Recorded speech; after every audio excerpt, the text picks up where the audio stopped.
काडशन्तः कर्मणां सिद्धियजन्त इह देवता क्षिप्रं ही मानुषे लोके सिद्धिर्भवती कर्मजा.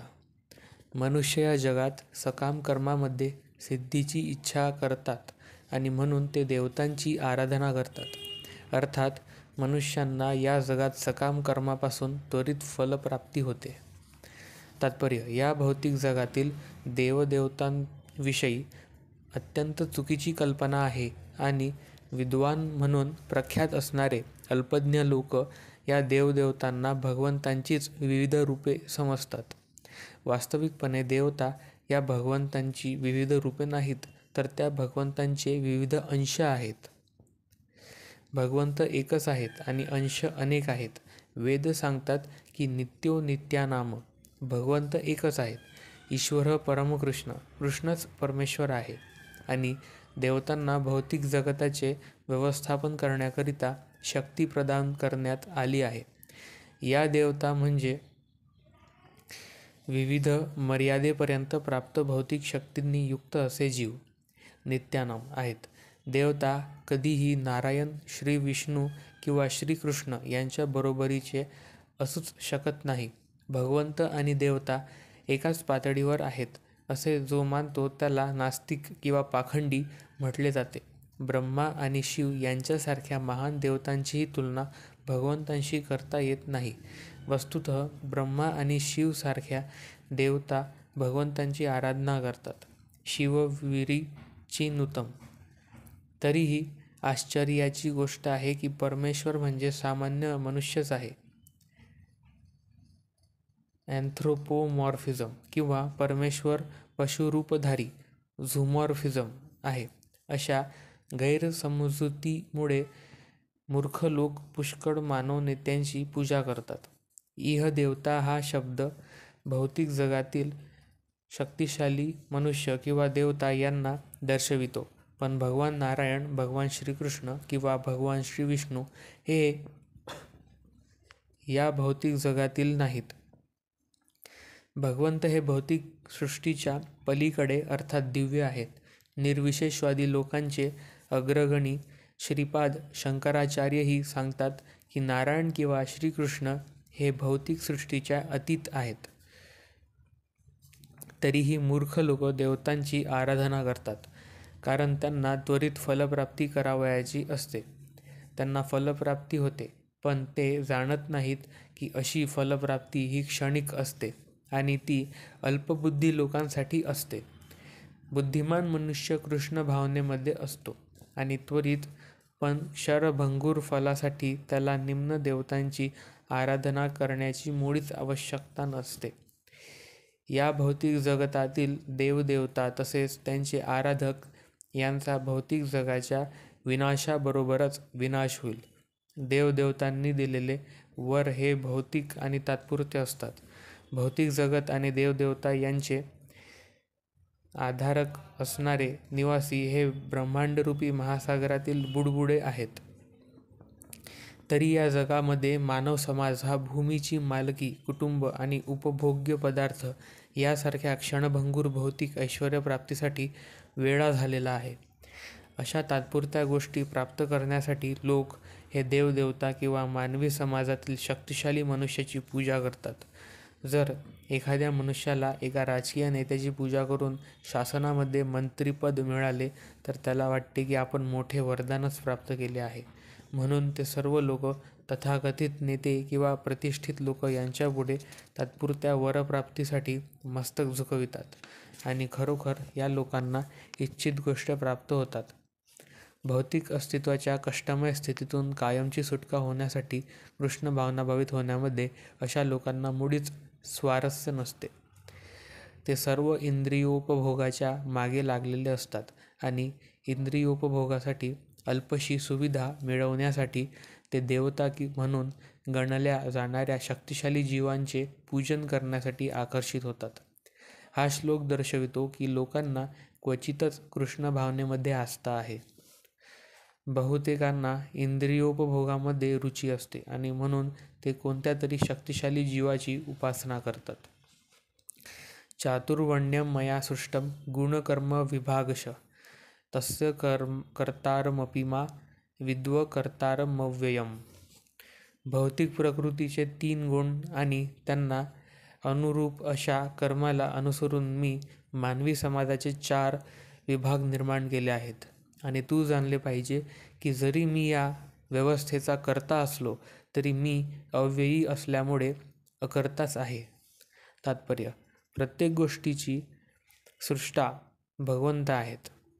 सर्व गोष्टींचा त्यांच्यापासून उगम होतो. सर्व गोष्टींचे पालन त्यांच्याकडून होते आणि प्रलयानंतर सर्व गोष्टी त्यांच्यामध्येच सामावल्या जातात. म्हणूनच भगवंत सामाजिक व्यवस्थेच्या 4 वर्णांचे उत्पत्तीकर्ता आहेत. 4 वर्णांचा आरंभ बुद्धिमान मनुष्याच्या विभागापासून होतो आणि या वर्गाला पारिभाषिक शब्दात ब्राह्मण म्हटले जाते, कारण ते सत्वगुणामध्ये स्थित असतात. त्यानंतरचा वर्ग हा प्रशासकीय वर्ग आहे व त्यांना पारिभाषिक शब्दात क्षत्रिय म्हटले जाते, कारण ते रजोगुणामध्ये स्थित असतात. व्यापारी लोक, ज्यांना वैश्य म्हटले जाते, ते रजोगुण आणि तमोगुण यांच्या मिश्रणामध्ये स्थित असतात. आणि शूद्र किंवा कामगार वर्ग हा तमोगुणामध्ये स्थित असतो. भगवान श्रीकृष्णांनी जरी समाजव्यवस्थेच्या 4 वर्णांची निर्मिती केली तरी ते यांपैकी कोणत्याही वर्गामध्ये येत नाही, कारण बद्धजीवांच्या एका वर्गाने बनलेल्या मानव समाजातील बद्धजीवाप्रमाणे भगवान श्रीकृष्ण नाहीत. मानवी समाज हा इतर पशु समाजाप्रमाणेच आहे, परंतु मनुष्यांना पशु स्तरावरून उन्नत करण्यासाठी उपर्युक्त वर्णाची निर्मिती भगवंतांद्वारे करण्यात आली आहे, जेणेकरून कृष्ण भावनेचा पद्धतशीर विकास होऊ शकेल. एखाद्या विशिष्ट मनुष्याची कर्म करण्याची प्रवृत्ती ही त्याने प्राप्त केलेल्या गुणांनुसार ठरवली जाते. भौतिक प्रकृतीच्या विविध गुणांना अनुसरून असणाऱ्या अशा जीवाच्या लक्षणांचे वर्णन या ग्रंथाच्या 18व्या अध्यायामध्ये करण्यात आले आहे. कृष्ण भावनाभावित मनुष्य हा ब्रह्मांडाहून श्रेष्ठ असतो. जरी गुणांनी ब्राह्मण असलेल्या व्यक्तीला ब्रह्म किंवा परम सत्याबद्दल ज्ञान असणे आवश्यक आहे, तरी त्यांच्यापैकी बरेच जण भगवान श्रीकृष्णांच्या केवळ निर्विशेष ब्रह्मज्योतीचाच आश्रय घेतात. पण जो ब्राह्मणाच्या मर्यादित ज्ञानापलीकडे जातो आणि पुरुषोत्तम भगवान श्रीकृष्णांचे ज्ञान प्राप्त करतो, तो कृष्ण भावनाभावित मनुष्य किंवा दुसऱ्या शब्दात सांगायचे तर वैष्णव बनतो. कृष्ण भावनेमध्ये श्रीकृष्णांची सर्व विविध विस्तारित रूपे उदा, राम, नृसिंह, विराह इत्यादी यांचे ज्ञान समाविष्ट असते. ज्याप्रमाणे श्रीकृष्ण हे मानवी समाजाच्या या 4 वर्णांचे पलीकडे आहेत, त्याचप्रमाणे कृष्ण भावनाभावित मनुष्यही मानवी समाजाच्या सर्व विभागांच्या अतीत असतो. मग ते विभाग जाती, जमाती, राष्ट्र किंवा योनींचे असतो. न माम कर्माणि लिम्पन्ति न मे कर्मफले स्पृहा इति मा योऽभि जानाति कर्मनिर्भः स बध्यते. कोणत्याही कर्माने मी बद्ध नाही, तसेच मला कर्मफलाची आकांक्षाही नाही. जो माझ्याबद्दलचे हे सत्य जाणतो, तो सुद्धा कर्मफलांनी बद्ध होत नाही. तात्पर्य: भौतिक जगातही घटनाबद्ध नियम आहेत आणि या नियमांद्वारे आपल्याला कळून येते की राजा कोणताही प्रमाद करू शकत नाही किंवा तो राष्ट्रनियमांच्या अधीन नाही. त्याचप्रमाणे भगवंत जरी भौतिक जगताचे सृष्टा असले तरी ते भौतिक जगताच्या कार्यामुळे प्रभावित होत नाहीत. ते सृष्टीची निर्मिती करून सृष्टीपासून अलिप्त राहतात. तर प्राकृतिक साधनांवर स्वामित्व गाजविण्याच्या आपल्या प्रवृत्तीमुळे जीव हे भौतिक कार्याच्या कर्मफलातच गुंतून राहतो. एखाद्या संस्थेचा मालक आपल्या कर्मचाऱ्यांच्या योग्य अथवा अयोग्य कार्याला जबाबदार नसून कर्मचारी हे स्वतःच जबाबदार असतात. जीव आपल्या इंद्रियतृप्तीच्या विशिष्ट कार्यामध्ये मग्न असतात आणि ही कार्ये भगवंतांनी नेमलेली नसतात. अधिकाधिक इंद्रियतृप्तीसाठी जीव या जगातील कर्मामध्ये मग्न असतात आणि त्यांना मृत्यूनंतर स्वर्गीय सुखाची अभिलाषा असते. भगवंत स्वतःमध्येच पूर्ण असल्यामुळे त्यांना तथाकथित स्वर्गीय सुखाचे मुळीच आकर्षण नसते. स्वर्गलोकातील देवदेवता म्हणजे भगवंतांनी आपल्या सेवेमध्ये नेमलेले सेवक आहेत. कर्मचारी ज्याप्रमाणे खालच्या प्रतीच्या सुखाची अपेक्षा करतात, त्याप्रमाणे मालक काही खालच्या प्रतीच्या सुखाची अपेक्षा करू शकत नाही. भगवंत हे भौतिक कर्म आणि कर्मफलांपासून अलिप्त आहेत. उदाहरणार्थ, पावसाशिवाय जरी विविध प्रकारच्या वनस्पती वाढण्याची शक्यता नसल्या तरी पृथ्वीवर उगवणाऱ्या विविध प्रकारच्या वनस्पतींसाठी पाऊस जबाबदार नसतो. या वस्तुस्थितीची पुष्टी वैदिक स्मृतीमध्ये पुढील प्रमाणे करण्यात आली आहे. निमित्त मात्र मे वासो सृजानां सर्गकर्मणि प्रधान कारणीभूता यतो वै सृज्य शक्तय. भौतिक सृष्टीमध्ये भगवंत हेच परम कारण आहे. निमित्त मात्र कारण म्हणजे ही भौतिक प्रकृती आहे, ज्याद्वारे प्रकट विश्व दृष्टिगोचर झाले आहे. सृष्ट प्राणी मात्र विविध प्रकारचे आहेत. उदाहरणार्थ, देवता, मनुष्य, प्राणी आणि निम्न स्तरावरील पशु इत्यादी. हे सर्व आपल्या गतकाळातील बऱ्या वाईट कर्मफलांच्या अधीन आहेत. अशा कर्मांसाठी भगवंत केवळ योग्य त्या सुविधा आणि प्रकृतीच्या गुणांचे नियम उपलब्ध करून देतात, पण भगवंत त्यांच्या भूतकाळातील किंवा वर्तमान काळातील कर्मांना जबाबदार नसतात. वेदांत सूत्रामध्ये याला पुष्टी देण्यात आली आहे की भगवंत कोणत्याही जीवाबद्दल कधीही पक्षपाती नसतात. जीव स्वतःच्या कर्मावर स्वतः जबाबदार असतात. भगवंत त्यांना भौतिक प्रकृती म्हणजेच बहिरंगा शक्तीच्या माध्यमाद्वारे केवळ सुविधा उपलब्ध करून देतात. ज्याला या कर्माच्या नियमांची गहनता पूर्णपणे ज्ञान आहे, तो आपल्या कर्मफलांनी बद्ध होत नाही. दुसऱ्या शब्दात सांगायचे तर जो मनुष्य भगवंतांच्या या दिव्य स्वरूपाला जाणतो, तो कृष्ण भावनेतील अनुभवी मनुष्य होय, आणि याप्रमाणे तो कर्माच्या नियमांनी कधीही बद्ध होत नाही. जो भगवंतांचे दिव्य स्वरूप जाणत नाही आणि विचार करतो की सामान्य मनुष्याप्रमाणेच भगवंतांचे कर्मही सकाम कर्मच आहे, तो निश्चितपणे स्वतःच सकाम कर्मफलामध्ये गुंतून पडतो.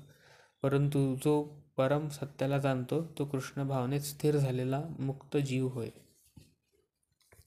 एवं ज्ञात्वा कृतं कर्म पूर्वैरपि मुमुक्षुभिः कुरु कर्मैव तस्मातं पूर्वे पूर्वंतरं कृतं.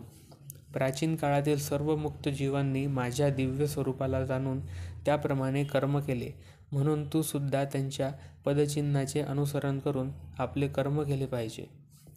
तात्पर्य: मनुष्यांचे 2 वर्ग आहेत. त्यापैकी काही जणांचे अंतःकरण विषयांनी पूर्णपणे भरलेले असते आणि काही जण विषयेच्छेपासून मुक्त झालेले असतात. कृष्ण भावना ही या दोन्ही प्रकारच्या लोकांना सारखीच हितकारक असते. ज्यांचे हृदय दूषित गोष्टींनी पूर्णपणे भरलेले आहे, ते भक्तिपूर्ण सेवेच्या नियामक तत्वांचे पालन करून क्रमाक्रमाने शुद्धीकरण होण्यासाठी कृष्ण भावनेचा अंगीकार करू शकतात. ज्यांचे हृदय पूर्वीच अशुद्धीपासून निर्मळ झाले आहे, ते त्याच कृष्ण भावनेमध्ये कर्म करू शकतात, जेणेकरून इतर लोक त्यांच्या आदर्श कृतींचे अनुसरण करतील व याप्रमाणे आपले हित साधू शकतील. मूर्ख व्यक्ती किंवा कृष्ण भावनेतील नवसाधकांना अनेकदा कृष्ण भावनेच्या ज्ञानाशिवायच कर्मातून निवृत्त होण्याची इच्छा असते.